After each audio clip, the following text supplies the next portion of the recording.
నమస్కారం వార్తలకి స్వాగతం. ముందుగా ముఖ్యాంశాలు. తిరుపతి రాయల్ నగర్లో దారుణం. కుటుంబ తగాదాలతో Basavayya and company owner Srinivasulu కుటుంబంపై దాడి. తల్లి జయలక్ష్మి అక్కడికక్కడే మృతి. చిన్న కుమార్తె నియతిపై కత్తెతో దాడి, తీవ్ర గాయాలు. కూటమి ప్రభుత్వ పాలన కుంటోళ్ల పాలన. ఎమ్మెల్యే ఎంపీలు అమ్ముడుపోతే ప్రజాస్వామ్యం కూని అయిపోతుంది. రానున్న రోజుల్లో ఈ కూటమికి ప్రజలు బుద్ధి చెప్తారు పేర్కొన్న మాజీ డిప్యూటీ సీఎం నారాయణ స్వామి. ఇక వార్తల్లోని వివరాలు. కూటమి ప్రభుత్వ పాలన కుంటోళ్ల పాలన అని, ఎమ్మెల్యే ఎంపీలు అమ్ముడుపోతే ప్రజాస్వామ్యం కూని అయిపోతుందని వైసీపీ నాయకులను కార్యకర్తలను చంద్రబాబు నాయుడు తరిమి కొట్టండని, పవన్ కళ్యాణ్ తాట తీస్తా అని, నారా లోకేష్ రెడ్ బుక్ లాంటి మాటలతో భయభ్రాంతులకు గురి చేశారని మాజీ డిప్యూటీ సీఎం నారాయణ స్వామి ఆరోపించారు. ఈ సందర్భంగా మాజీ డిప్యూటీ సీఎం నారాయణ స్వామి మాట్లాడుతూ ఎమ్మెల్యేలు ఎంపీలు అమ్ముడుపోతే ప్రజాస్వామ్యం కూని అయిపోతుందని అన్నారు. వైసీపీ నాయకులను కార్యకర్తలను చంద్రబాబు నాయుడు తరిమి కొట్టండి, పవన్ కళ్యాణ్ తాట తీస్తా, నారా లోకేష్ రెడ్ బుక్ లాంటి మాటలతో భయభ్రాంతులకు గురి చేస్తున్నారని అన్నారు. నేడు వారు చెప్పిన విధంగానే రాష్ట్రాన్ని రావణ కాష్టగా మారుస్తున్నారని మండిపడ్డారు. రాష్ట్రంలోని ప్రతి నియోజకవర్గంలో వైసీపీ నాయకులు కార్యకర్తలపై దాడులు జరుగుతున్నాయని మండిపడ్డారు.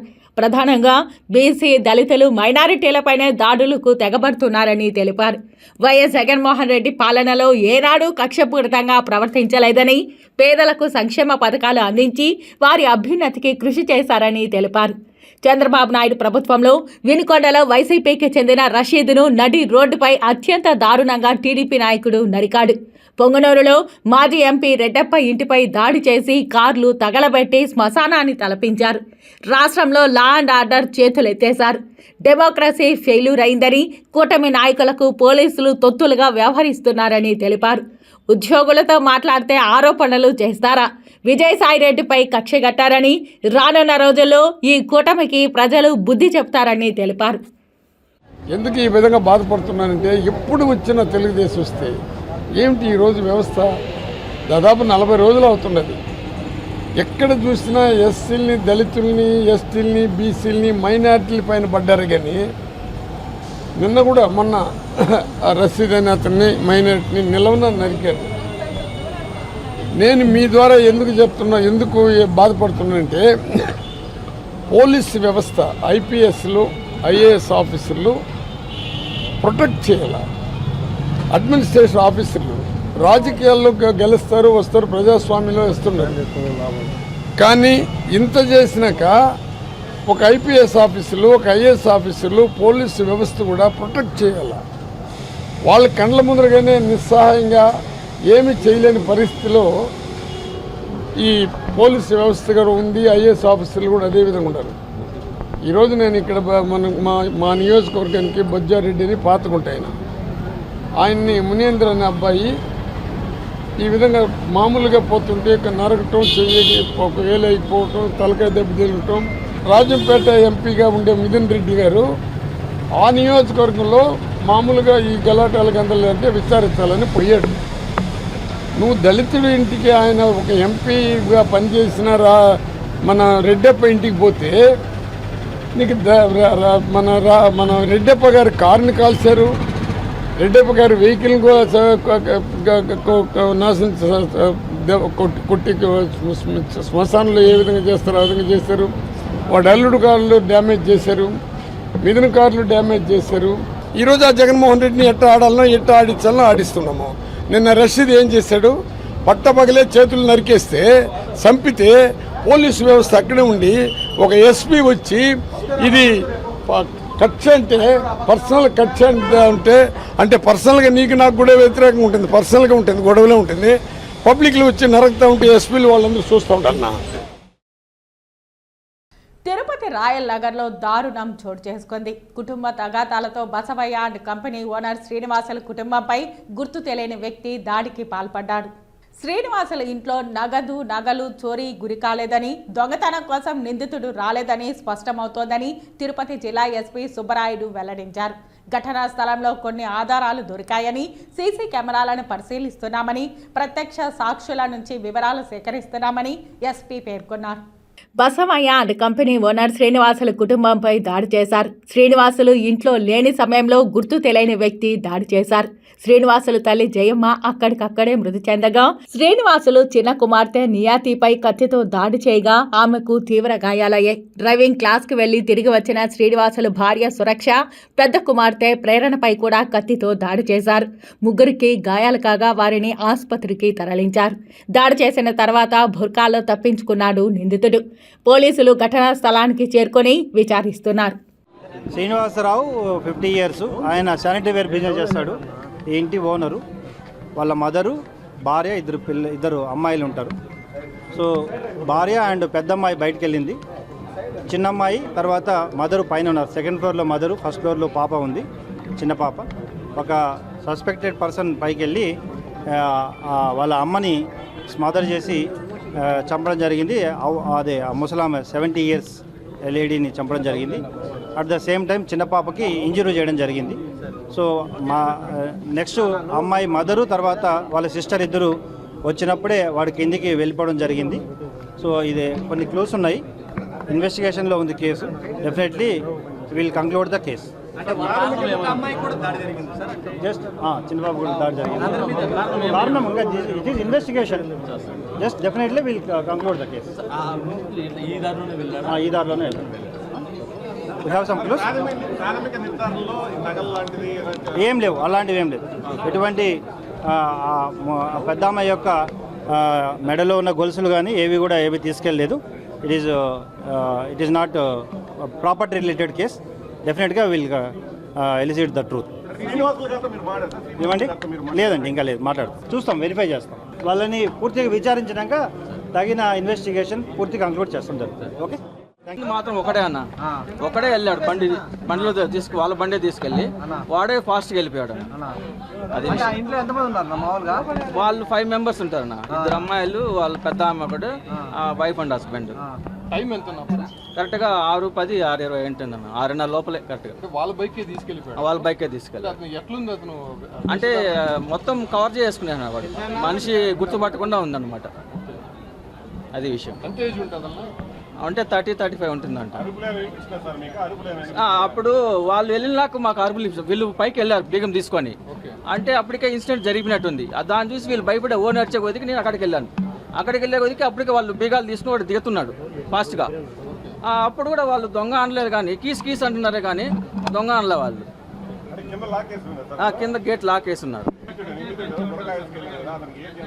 అదే 30-35లో ఉన్నాడు సార్. యంగేజే, పెద్ద ఏజ్ కాదు. వాళ్ళ బండే సార్. అసలు వచ్చింది ఎట్లా వచ్చాడు? వచ్చింది మనం చూడలే కదా సార్, వెళ్ళింది మాత్రం చూసాం అంతే కదా. వీళ్ళు మామూలుగా రెగ్యులర్ లాక్ వేసుకుని పైకి వెళ్ళారు. రాయల్ నగర్ ఘటన బాధాకరమని, నిందితుడు విచక్షణారహితంగా దాడికి పాల్పడినట్లు ఘటనను చూస్తే తెలుస్తోందని తిరుపతి ఎమ్మెల్యే ఆరణి శ్రీనివాసులు తెలిపారు. నిందితుడిని వెంటనే అరెస్టు చేయాలని, ఇలాంటి ఘటనలు తిరుపతిలో పునరావృతం కాకుండా చూడాలని ఎమ్మెల్యే అన్నారు. చాలా బాధాకరమైన విషయం. ఇక్కడ ఇటువంటి ఘటన ఈ టైంలో దారుణ హత్య చేయడం, దీని వెనకల ఏదుందో బాధ్యులు దాన్ని చూసి శిక్షిస్తారు. ఎందుకు జరిగిందో ఇప్పటికిప్పుడు ఏం చెప్పలేని పరిస్థితిలో ఉన్నారు.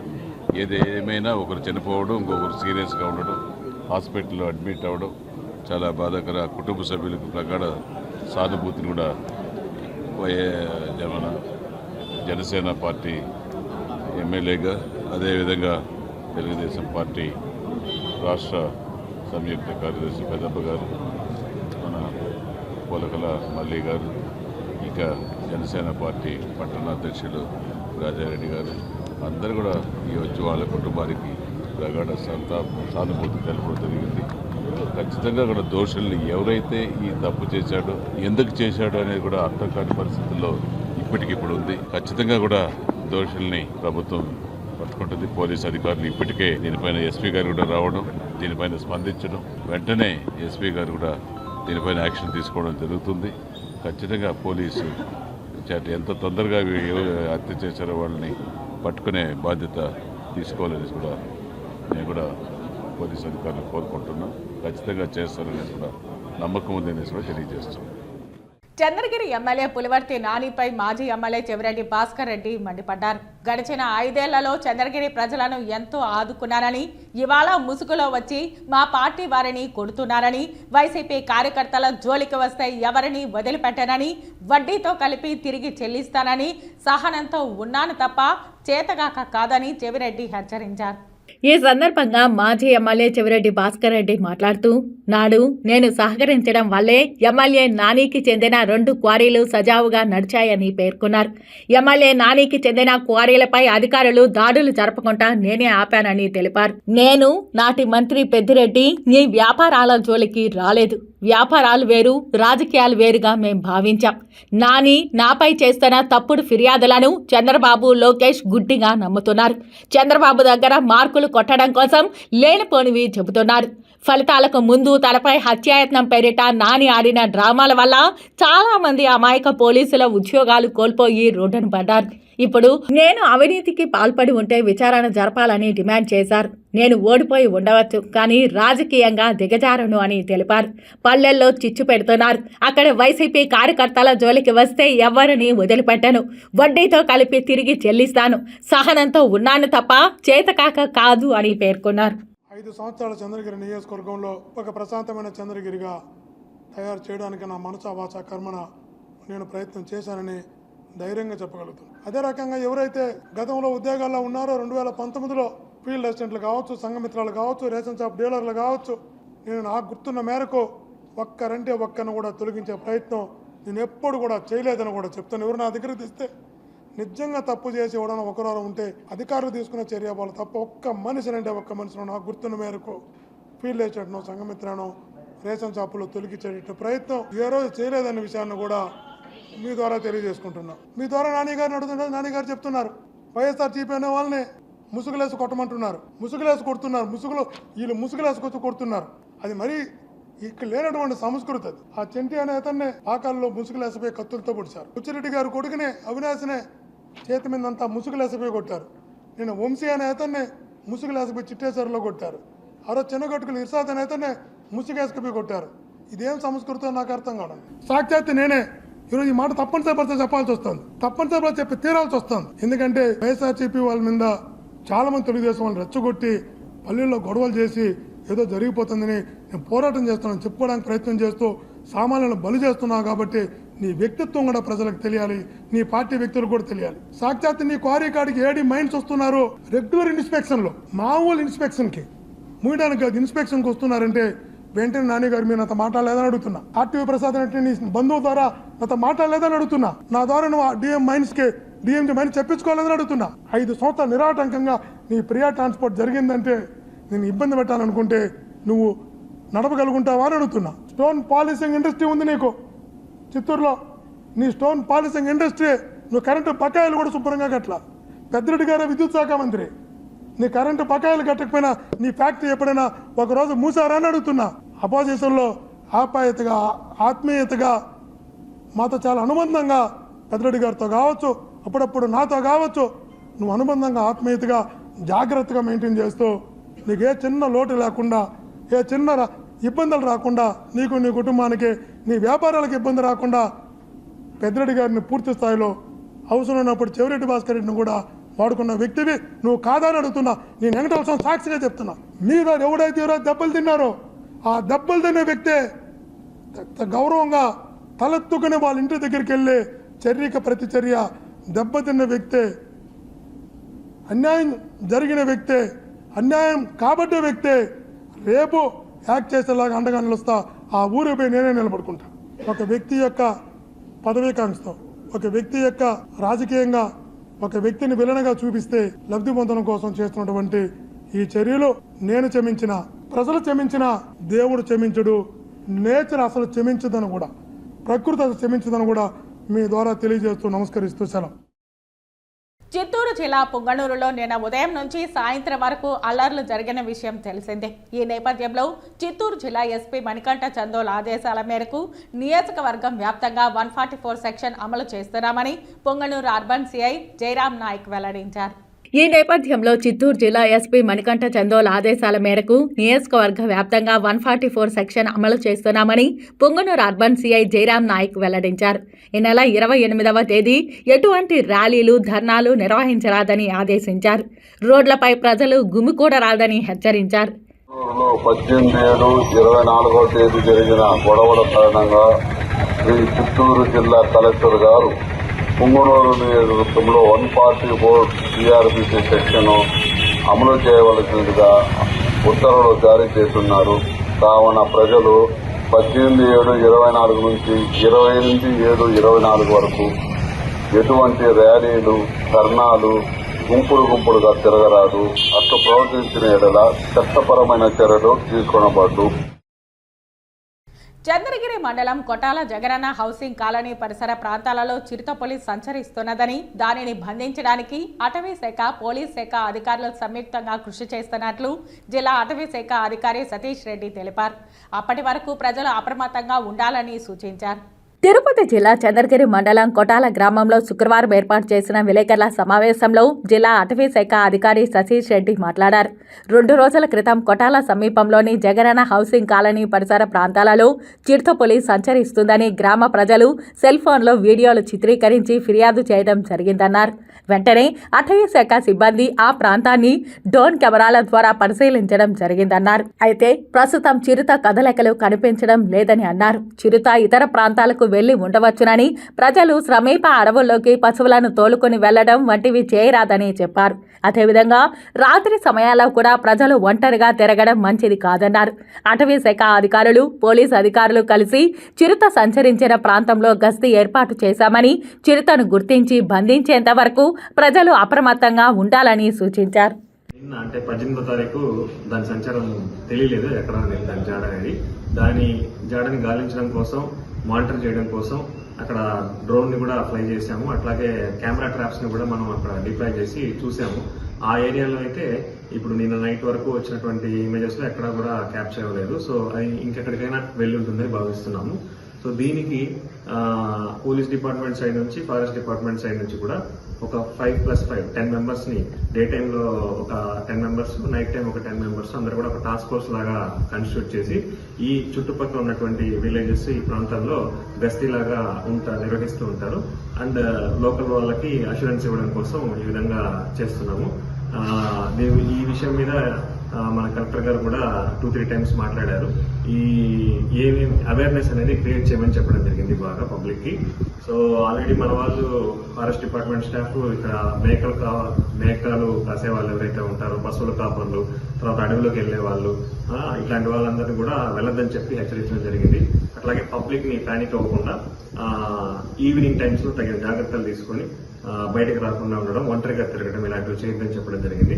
తర్వాత వీధి కుక్కలు ఇలాంటివి గమనించడం జరిగింది. వాటిని కూడా సాధ్యమైతే వేరే ఇతర ప్రాంతాలకి తరలించే ఆప్షన్స్ కూడా ఎక్స్ప్లోర్ చేయమని చెప్పి చెప్తున్నాను. డే టైంలో అయితే దాని సంచారం అనేది దాదాపుగా ఉండదు. రాత్రిపూట మాత్రమే అది కొంచెం యాక్టివ్ గా ఉంటుంది. ఆ టైంలో మనం రెస్ట్రిక్ట్ చేసుకుని మనం తగిన జాగ్రత్తలు తీసుకుంటే సరిపోతుందని చెప్పేసి ప్రజలకి తెలియజేయడం అయింది.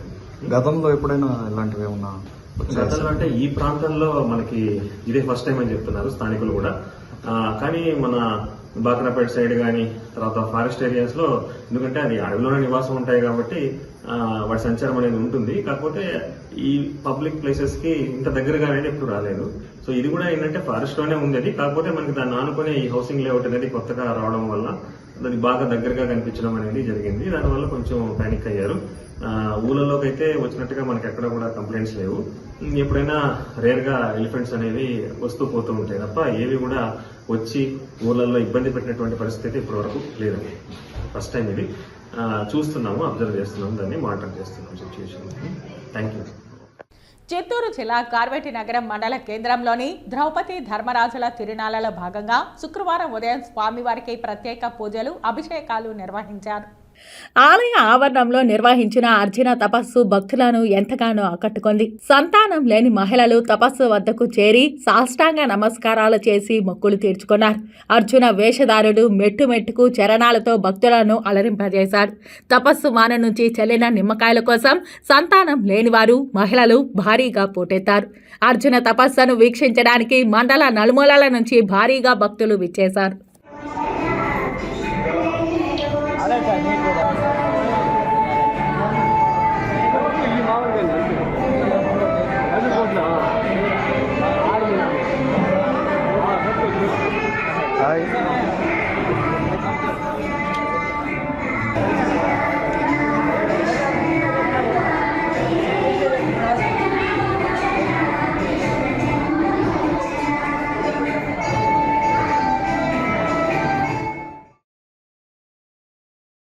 ప్రకాశం జిల్లా కొమరోలు మండలంలో 28 ఎర్రచందనం దొంగలతో పాటు ఒక కారును స్వాధీనం చేసుకుని 3 స్మగ్లర్లను టాస్క్ ఫోర్స్ పోలీసులు అరెస్టు చేశారు. టాస్క్ ఫోర్స్ ఇన్ఛార్జ్ తిరుపతి జిల్లా ఎస్పీ ఎల్ సుబ్బరాయుడు ఆదేశాల మేరకు task force SP P Srinivas ఆధ్వర్యంలో డీఎస్పీ చెంచుబాబు సూచనల మేరకు కడప సబ్ కంట్రోల్ ఆర్ఐ చిరంజీవులకు చెందిన ఆర్ఎస్ఐ నరేష్ టీం అటవీ సిబ్బంది సహకారంతో గురువారం ప్రకాశం జిల్లా కోమరోలు మండలం వైపు ఎంట్రీ ఎగ్జిట్ పాయింట్ల వద్ద తనిఖీ చేసుకుని వెళ్లారు. అర్ధరాత్రి Prakasam territorial forest division Bestavaripeta range Taticherla section Nallakuntla అటవీ బేటు పరిధిలోని అక్కాపల్లి చెరువు చేరుకున్నారు. అక్కడ ఒక కారు నిలిచి ఉండగా అందులో ఎర్రచందనం దొంగలను లోడ్ చేస్తూ కనిపించారు. దీంతో వారిని టాస్క్ ఫోర్స్ సిబ్బంది చుట్టుముట్టగా వారు వాహనం వదిలి పారిపోవడానికి ప్రయత్నించారు. అయితే వారిని వెంబడించి 3 పట్టుకోగలిగారు. కింద 11 దొంగలు, కారులో 17 దొంగలు లభించాయి. వాటిని స్వాధీనం చేసుకుని 3 అరెస్టు చేశారు. వారిని ప్రకాశం జిల్లా ఒంగోలు టౌన్ కు చెందిన పేరం రామరాజు, సంచెర్ల పంచాయతీ రామేశ్వరం గ్రామానికి చెందిన రాచకొండ రామయ్య, కృష్ణం శెట్టిపల్లి మండలం షేక్ కాసింలుగా గుర్తించారు. పేరం రామరాజు అనే వ్యక్తికి తమిళనాడుకు చెందిన స్మగ్లర్లతో సంబంధాలు ఉన్నట్లు విచారణలో తెలిసింది. ఈ కేసును తిరుపతి టాస్క్ ఫోర్స్ పోలీస్ స్టేషన్లో నమోదు చేయగా సిఐ సురేష్ కుమార్ దర్యాప్తు చేస్తున్నారు. తిరుమల శ్రీవారి దర్శనార్థం ఆంధ్రప్రదేశ్ హోంమంత్రి వంగలపూడి అనిత తిరుపతికి చేరుకున్నారు. కూటమి కార్యకర్తలు హోంమంత్రికి అలిపిరి వద్ద స్వాగతం పలికారు. అనంతరం అలిపిరి నుంచి తిరుమలకు కాలినడకన ఆమె బయలుదేరి వెళ్లారు. అలిపిరిలోని తొలిమెట్టు వద్ద కొబ్బరికాయలు కొట్టి కాలినడక ప్రారంభించారు. శుక్రవారం రాత్రి తిరుమలలో బస చేసి శనివారం ఉదయం ఆమె వెంకటేశ్వర స్వామిని దర్శించుకోనున్నారు.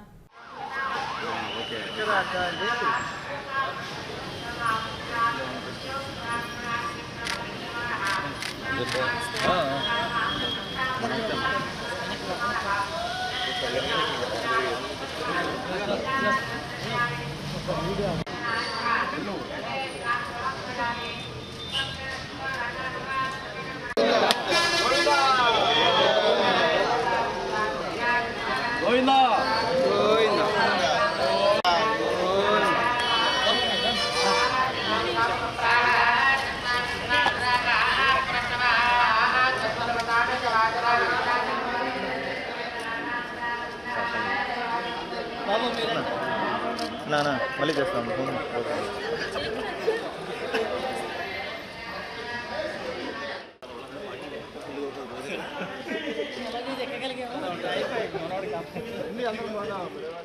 తిరుమల శ్రీ వెంకటేశ్వర స్వామి వారిని ఈరోజు ఉదయం అభిషేక సేవలో పలువురు ప్రముఖులు దర్శించుకున్నారు. తిరుమల శ్రీవారిని ఈరోజు ఉదయం అభిషేక సేవలో సుప్రీంకోర్టు న్యాయమూర్తి హిమా కోహ్లీ, టీటీడీ మాజీ చైర్మన్ సినీ నిర్మాత సుబ్బరామిరెడ్డి, రేపల్లె రాజ్యసభ సభ్యుడు మోపిదేవి వెంకటరమణ వేరువేరుగా దర్శించుకున్నారు. ఆలయ అధికారులు మహద్వారం వద్ద స్వాగతం పలికి దర్శన ఏర్పాట్లు చేశారు. దర్శన అనంతరం వేద పండితులు వేదాశీర్వచనం అందించి స్వామివారి శేషవస్త్రంతో సత్కరించారు. టీటీడీ అధికారులు తీర్థ ప్రసాదాలు అందించారు.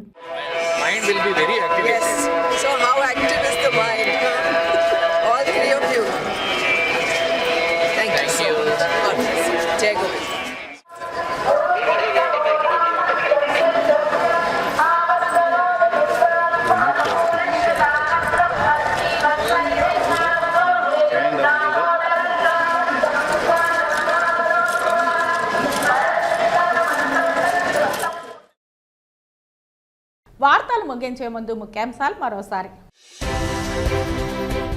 తిరుపతి రాయల్ నగర్లో దారుణం. కుటుంబ తగాదాలతో Basavayya and company owner Srinivasulu కుటుంబంపై దాడి. తల్లి జయలక్ష్మి అక్కడికక్కడే మృతి. చిన్న కుమార్తె నియతిపై కత్తెతో దాడి, తీవ్ర గాయాలు. కూటమి ప్రభుత్వ పాలన కుంటోల పాలన. ఎమ్మెల్యే ఎంపీలు అమ్ముడుపోతే ప్రజాస్వామ్యం కూని అయిపోతుంది. రానున్న రోజుల్లో ఈ కూటమికి ప్రజలు బుద్ధి చెప్తారు పేర్కొన్న మాజీ డిప్యూటీ సీఎం నారాయణ స్వామి. ఈ వార్తలు ఇంతటితో సమాప్తం. నమస్కారం.